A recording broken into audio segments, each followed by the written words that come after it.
What's going on YouTube? Run Good Life coming back at you with another video, and today we are not going to open up these products in this video, but we are going to talk about an increasingly prevalent subject in the hobby, and that is pack searchers and pack resealers. This is a problem that I'm seeing pop up quite a bit more in the hobby, especially now so that we have more people entering the hobby than ever before, and we also have more products that are delivering more value than ever before, specifically on the more basketball side of things, but we do see pack searching in every sport. This topic came up on Twitter last week, and I thought a lot of things were interesting, a lot of the comments. Twitter actually came up with a better term than pack searcher. It's hashtag pack pervert.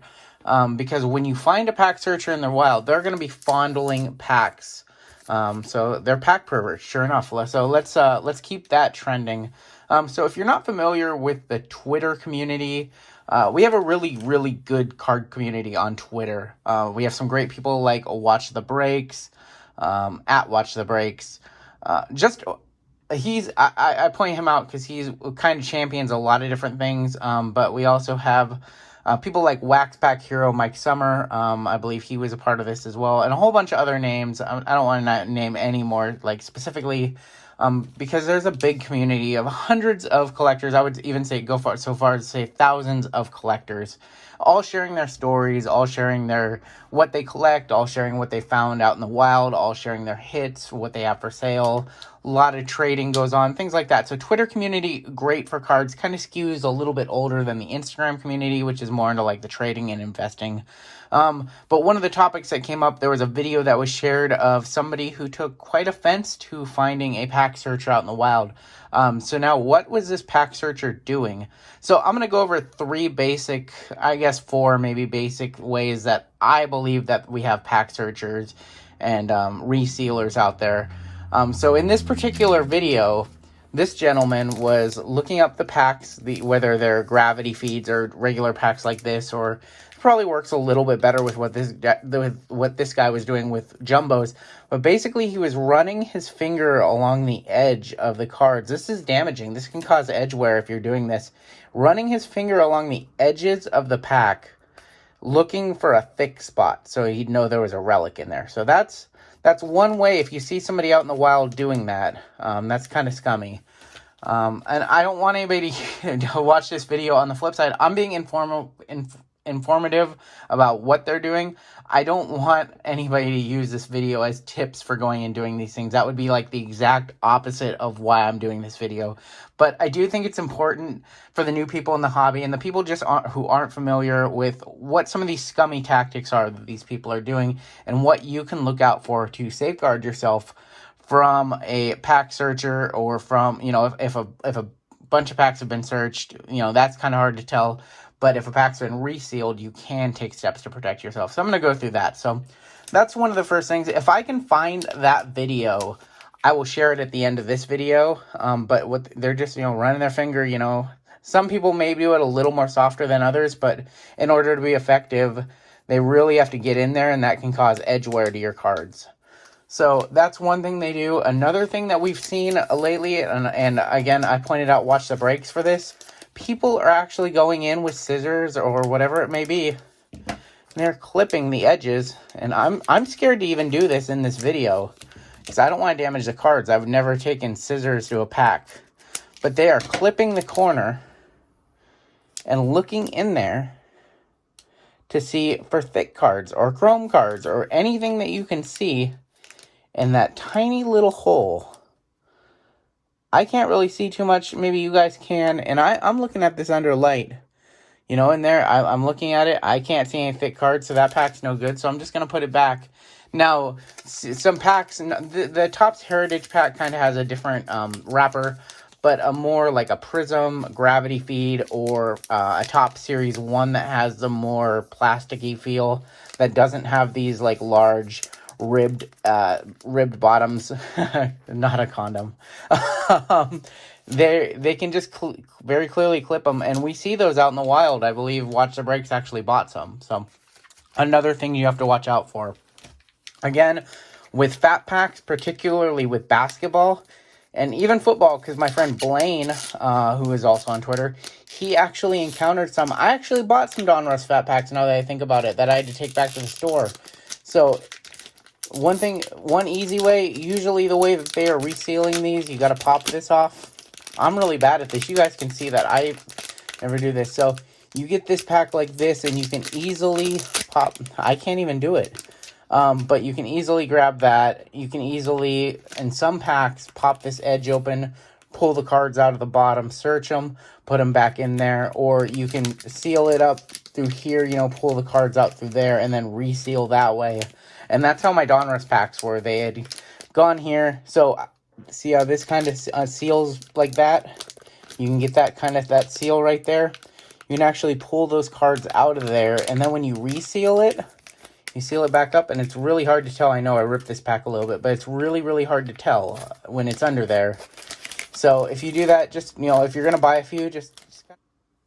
All right, and sorry I lost you guys there. My iPhone, I did not have it set to airplane mode, and so I record these with my iPhone. So the other thing that you might encounter out in the wild is you might encounter somebody with a scale smaller than this. This is my food scale from our kitchen, but they might have an even tinier scale. And they might be weighing out all of their packs, trying to get the heaviest ones. You can see this one is 190, 1.9 ounces. See this one's 1.86. And you see that this one is also 1.9. So, of course, there could be a decoy in there. This could mean nothing at all. It could mean that these two packs potentially have a chrome or something thicker than this pack that has 1.86. So you might see somebody scaling all the packs. I don't know what the integrity level is. I don't know how you guys feel. I think it's a little scummy, and here's why. I think that scaling packs is a little bit scummy because if I was in a hobby shop, would you feel bad if, let's say, they had a box of Heritage? These have one chrome card per. That chrome card is pretty heavy. Would you feel bad if that shop owner scaled all the packs, found the one with the chrome card, and opened that pack only for themselves? I would feel pretty bad about that.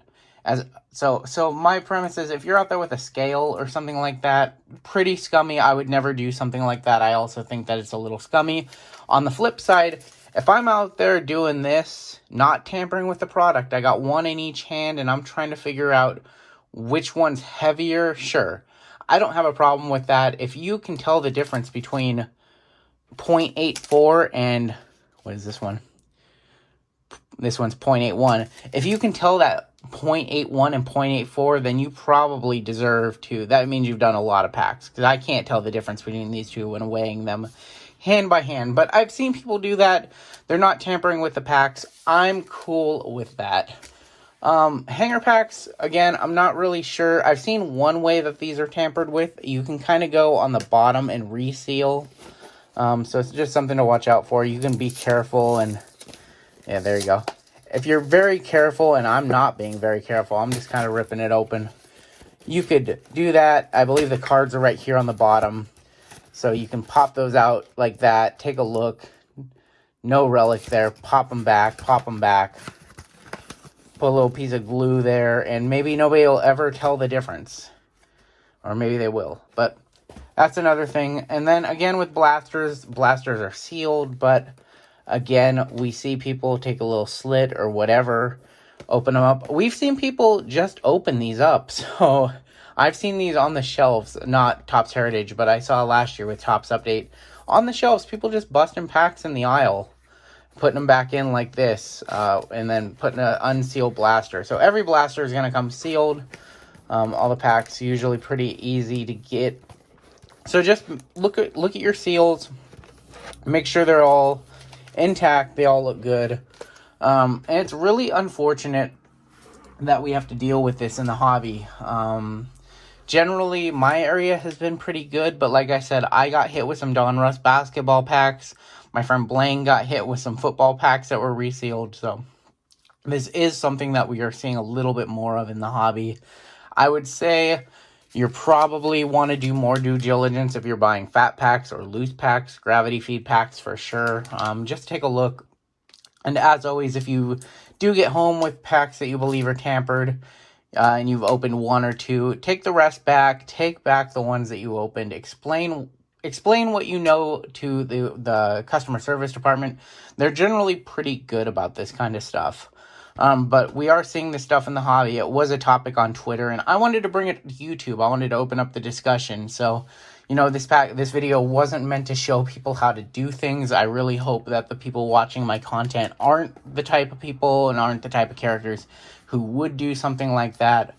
But I did want to bring this to YouTube. I did want to bring the discussion. So share with us in the comments below what you would do if you encountered, you know, just let's have this discussion. You know, what have you seen out there, and what have you done if you've encountered somebody out in the wild? The video I'm going to try to find and share with you guys at the end of this video.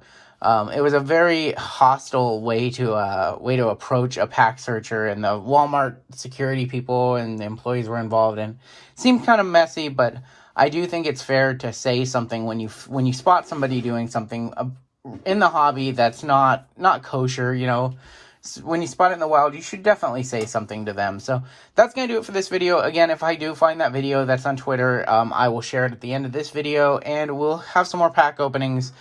This is not a typical video for my channel, but it is something that I wanted to discuss. So till next time, if you like and subscribe my content, please subscribe. And until next time, we'll catch you on down the road. Him on a person's Twitter. Keep searching. Keep searching. Keep searching. Yeah, keep searching.